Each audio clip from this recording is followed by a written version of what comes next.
이 밤잠을 이루지 못했던 적들이 있습니까?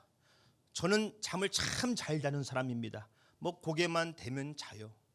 그런데 제 아내는 이 잠자리가 바뀌면 잠을 잘 못 자요. 그래서 어디서나 잘 자는 저를 부러워합니다. 그런 저도 잠을 못 이뤘던 때가 있었어요. 군입대 하루 전날, 그때는 진짜 잠이 안 오더라고요. 일주일 전까지만 해도 괜찮은데 이 3일 전부터 슬슬 잠을 설치다가 하루 전날은 진짜 잠이 안 와요. 야, 내일이면 군대 가는구나. 나 이제 군인이구나. 어떡하나. 생각이 꼬리에 꼬리를 물고 잠을 이룰 수가 없었습니다. 가서는 어땠을까요? 가서도 그래요. 제가 의정부 306 보충대에 입대를 했는데 그때 관물대 밑에 이런 메모가 있었어요. 2006년 9월이 올까? 그때가 2006년 9월이었거든요.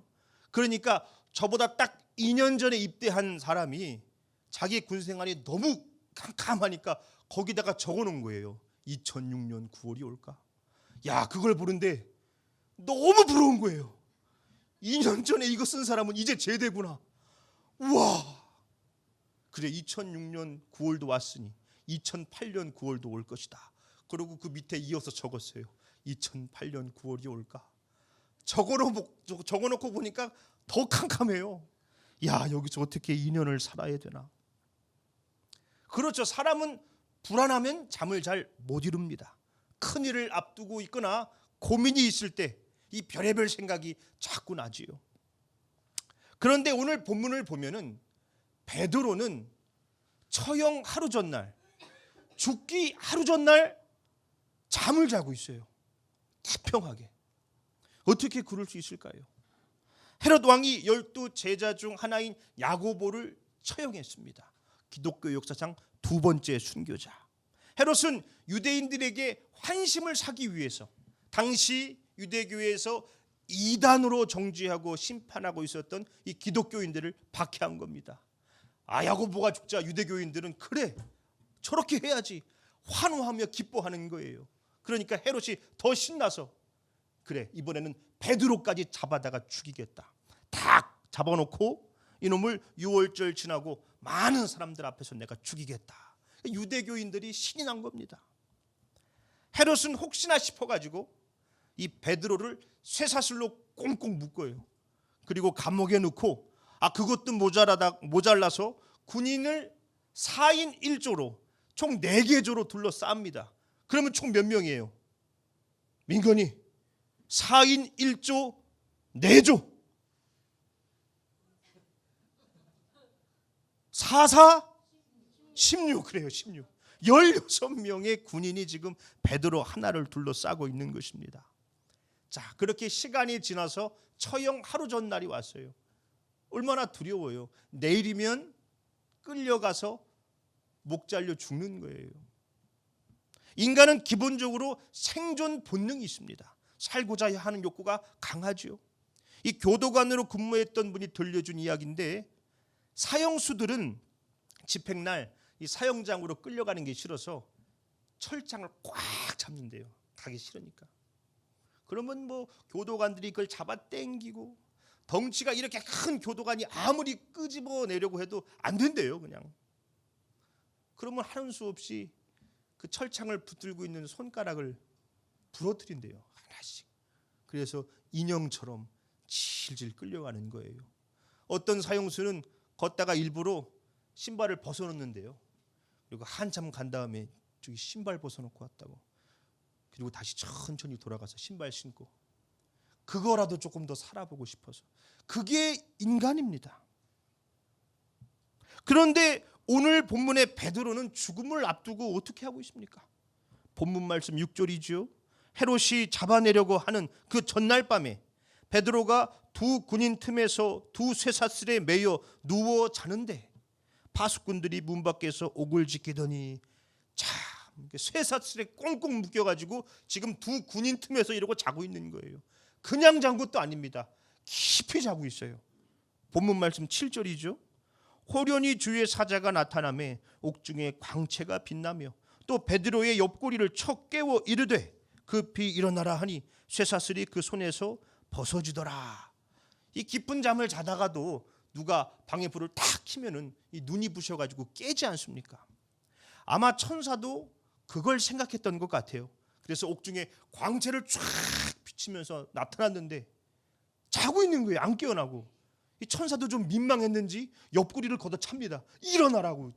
죽기 하루 전날 이놈이 이거 빨리 옷 입고 신발 신고 나가자. 천사가 구하러 온 거예요. 입대 하루 전날도 그렇게 걱정이 돼서 잠을 못 이루는데, 잠자리만 바뀌어도 그렇게 뒤척거리며 잠을 설치는데, 베드로는 죽기 하루 전날 군인들 틈에서 저렇게 단잠에 빠져 있습니다. 지금 베드로는 어떻다는 거예요? 불안하지 않다는 겁니다. 평안하다는 거 아니에요? 그러니까 저렇게 잠을 자고 있죠. 어떻게 그럴 수 있을까요? 어떤 사람들은 그것을 구원의 확신이라고 또 말합니다. 어차피 내일 죽으면 하나님 나라 가는데 아직 잠이나 개운하게 자다가 갈란다 그랬다고 얘기하는 사람도 있어요. 그럴 수도 있겠죠. 요한복음 14장 27절입니다. 평안을 너희에게 끼치노니 곧 나의 평안을 너희에게 주노라. 내가 너희에게 주는 것은 세상이 주는 것과 같지 아니하니라. 너희는 마음에 근심하지도 말고 두려워하지도 말라. 주님은 우리에게 평안을 주시겠다 약속하셨습니다. 이 평안은 세상이 주는 그런 일시적인 평안과는 다르다는 겁니다. 돈이 있으면 평안한가요? 편리하긴 하겠죠. 그런데 생각을 해보십시오. 평생 써도 못 쓸 돈을 갖고 있는 사람들이 돈 때문에 죽이고 살리고 고소하고 왜 그러고 아둥바둥 살아갑니까? 여러분, 개거라는 말 들어보셨어요? 개거? 며칠 전 한 온라인 커뮤니티에 글이 하나 올라왔어요. 우리 아들이 개거라고 놀림받고 운다고.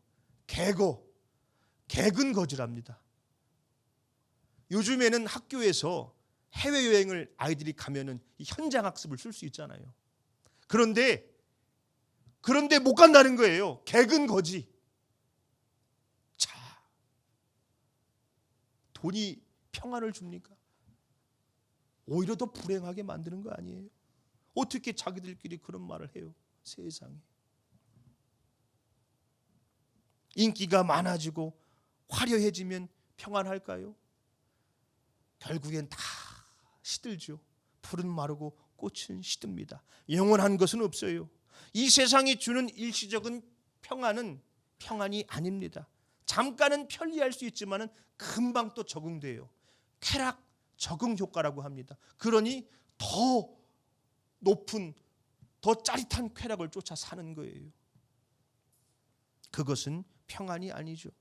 주님은 우리에게 그런 것과는 비교할 수도 없는 참된 평안, 마음에 근심도 없고 두려움도 없는 평안을 주시겠다 약속하셨습니다.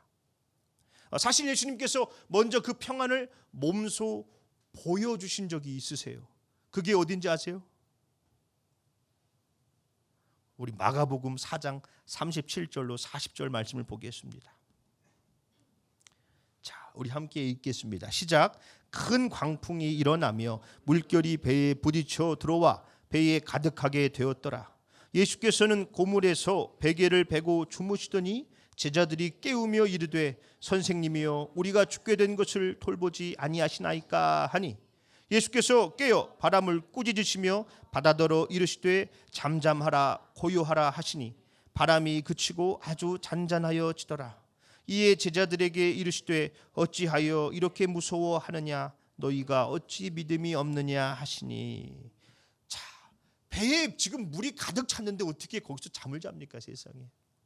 그런데 주님은 편하게 지금 주무시고 계세요. 제자들은 지금 난리가 났고, 동화작가 이현주 목사님은 사실 그날 배 안에서 깨어 있었던 분은 예수님 하나밖에 없었다는 거예요.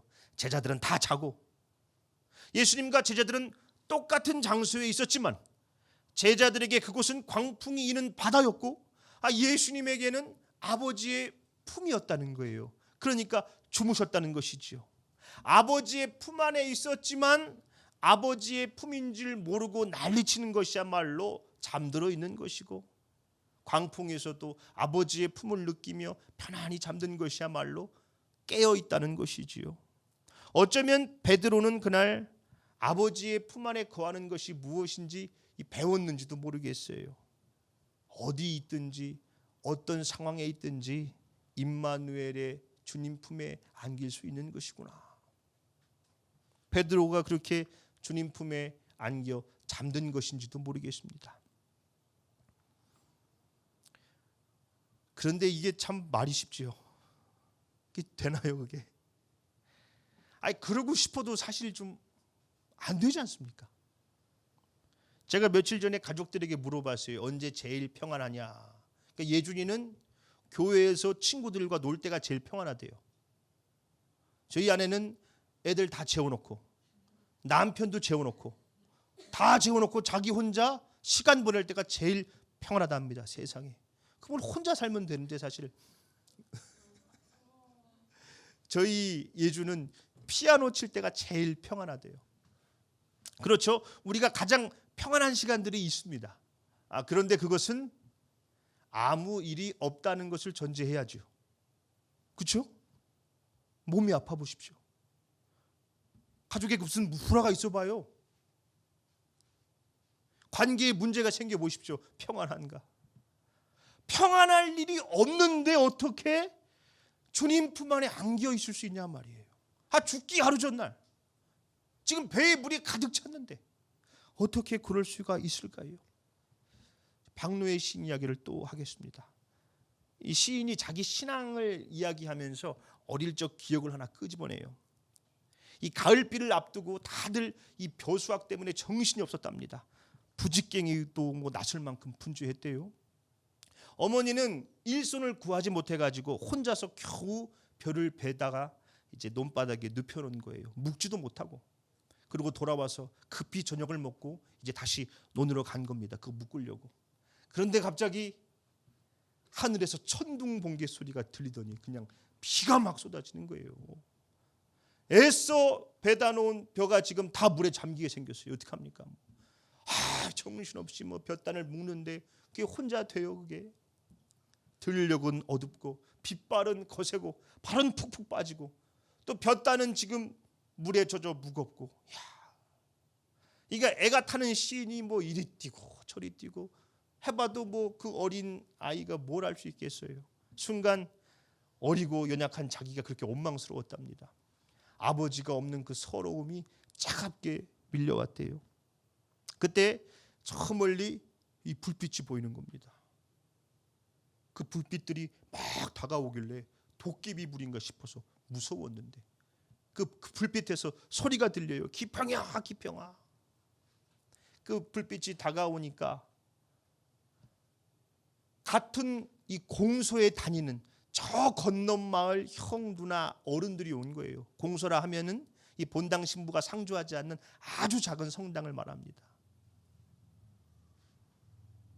동네 사람들도 친척들도 이런저런 나름의 일들로 도울 여력이 없었는데 이 집 사정을 아는 신자들이 이 비가 쏟아지자 서로 소식을 돌려서 의견을 모아 여기까지 먼 걸음을 한 거예요.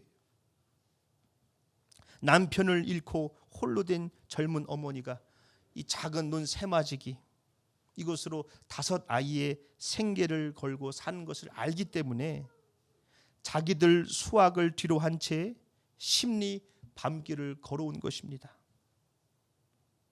어머니와 신자들이 서로 부둥켜 안고 인사를 나누고 다들 비에 젖었지만은 얼굴은 환하게 빛났다고 그래요. 아이고 장하다. 어머니랑 이렇게 별을 다 펴놨구나. 그러고 이제 서둘러 일을 하는 거예요. 볕단을 치고 논두렁에다 옮겨서 둥그렇게 쌓고 함께 찬양을 부르고 이 차가운 빗속에 몸에 소름이 돋고 허옇게 입김이 나왔지만 그래도 이 가슴만큼은 그렇게 뜨거웠답니다. 일을 마치고 어두운 밤길로 점점 멀어져가는 등불을 바라보고 있는데 어머니와 시인의 이 마음이 참 감동이 돼서 그 모습을 보고 하나님께 감사 기도를 드렸대요. 그렇죠.